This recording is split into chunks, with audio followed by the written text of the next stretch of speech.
बिस्मिल्लाहिर्रहमानिर्रहीम। अस्सलाम वालेकुम। मैं हूं आबिद अज़ीज़।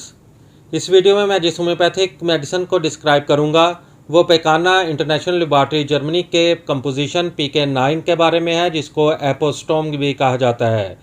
एपोस्टोम यानी कि PK9 की कंपोजिशन में जो एक्टिव इंग्रेडिएंट्स का इस्तेमाल किया गया है उसमें शामिल है antimonium crudum 8X, belladonna 4X, colchicum 6X, colocynthis 4X, natrum phosphoricum 4X, nux vomica 4X, robinia 6X और मिलीफोलियम Q।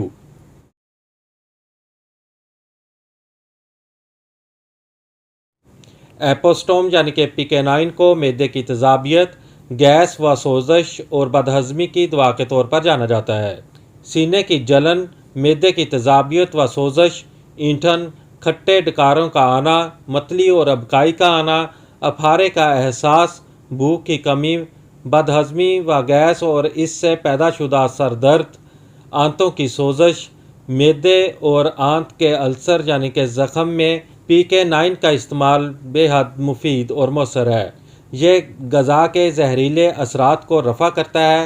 PK9 मैदे की झिल्ली पर असर करके मैदे के अफ़ाल को नॉर्मल हालत में ले आती है और खूब भूख को बढ़ाती है।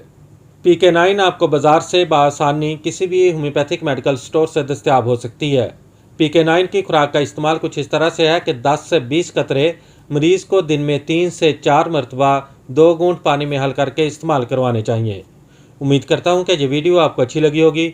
अगर वीडियो अच्छी लगी है तो इसको लाइक कर दें। अगर आप मज़ीद होम्योपैथिक मेडिसिन के बारे में इंफॉर्मेशन हासिल करना चाहते हैं तो मेरी रिक्वेस्ट है कि इस चैनल को सब्सक्राइब करने के साथ साथ बेल नोटिफिकेशन को भी ऑन कर लें ताकि मेरी हर नई आने वाली वीडियो आपको बर वक्त मिल सके।